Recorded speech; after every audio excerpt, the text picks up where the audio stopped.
There are two other processors I want to talk about, and I kind of see them as two ends of the same seesaw because they're sort of reactions that microphones have to certain sounds of the voice and of the face and mouth, however you want to look at it. I've edited vocals for years in all different contexts, and I've sort of described it to people sometimes as living inside of their mouths, especially when you're just doing voiceover, because boy, do you start to really hear these specific things jump out at you. Let's start with DS. DS is really simple. If you've mixed vocals before, you're probably familiar with a de-esser. And essentially we're just saying, hey, at a certain threshold, at a certain loudness, I want you to listen to sibilance that comes through above the cutoff frequency that I've selected here. Now, I have found that the spectral algorithm works really well. And let's just listen through to see if we're getting any harshness here. A little de-essing goes a long way, especially if you're going to do some EQ on the top, brighten things up. Let's take a listen. Come dance with me on the land and in the sea. So that's a little bit of a heavy S. So let's take a listen. Let's preview that. Land and in the sea, time to let you. So we don't want to go crazy. We don't want to be unnatural. Let's play with it. Come dance with me on the land and in the sea, time. Okay, that's our original. Here's our preview. Come dance with me on the land and in the sea, time to let your body free. Turn around and feel the beat. So we're not getting really any reduction here. We have to drop the threshold so that it's listening for the right amount of stuff. Come dance with me on the land and in the sea, time to let your body free. Turn around and feel the beat. Come dance with me. Let's pull it down a little more and just see if we can overdo it. On the land and in. Come dance with me on the land and in the sea. So you see, after we go past a certain point, it's just going to be ducking the top all the time. So you really want it to be listening for the right things. I find that fast is really great, but if you want to let a little bit through, it can be really, really handy. Spectral shaping, again, is something that you should really use your ear for. What it does is it actually tries to make the different sibilants have a similar spectrum by flattening them. And then we can tilt it toward the frequency slope of certain types of noise, which can be kind of cool. So we go from dark to brighter here. Again, pink is a nice setting.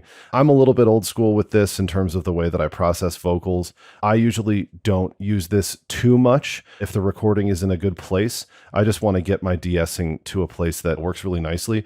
And again, Repair Assistant can be really handy with this one. Now, one thing I do recommend with this is to perhaps leave a little bit of room for real-time de-essing in your DAW. And by that, I mean using a plugin that you can adjust continually, just in case. Often I use two de-essers, one on one frequency, one on another, and that can work really well. So I'm just trying to get rid of some sort of broad strokey stuff here. But if you do have something that's moving around or that has like some distortion to it, it has a lot of character to the sound, the spectral shaping and the spectral tilt can be super handy. Now let's go to the other end of the seesaw here. Let's talk about deplosive.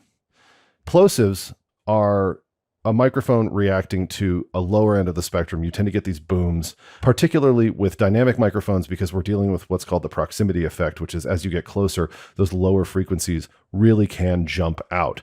And they happen quite a bit depending on the way your recording is set up, depending on your vocalist. And let's listen to see if we have any plosives here that we can jump on. Come dance with me on the land and in the sea, time to let your body free. Turn around and feel the beat. Wow, we're doing really well in terms of the plosives here. However, Body. that's nicely compressed. It's working for me. But let's just go ahead and see what the deplosive does for this. I mostly want to point out the frequency limit here because we don't want to go too high with it because we'll start to wind up with something that sounds really unnatural. Time to let your body free. I mean, some of these modules work so well, it's hard to get it unnatural. Time to let your body free. Time to let your body free. Gosh, that's not bad at all. Let's really push the strength. Time to let your body free. And the sensitivity. Time to let your body free. It's kind of lightening that load a little bit there in terms of that pushy. Time to let your body free. Time to let your body. Let's bypass. Time to let your body free. So we're losing some body to the body. Now, when you're listening for plosives, they're going to pop out in the low end. They're going to be louder. Oftentimes, if you're filtering and compressing in a nice way, you can deal with them. Clip gain works really well for plosives in my book. However, if I'm working on something and I'm moving fast, sometimes deplosive really does the trick. Just watch the frequency limit and the strength and sensitivity and make sure that you're getting something that still sounds natural.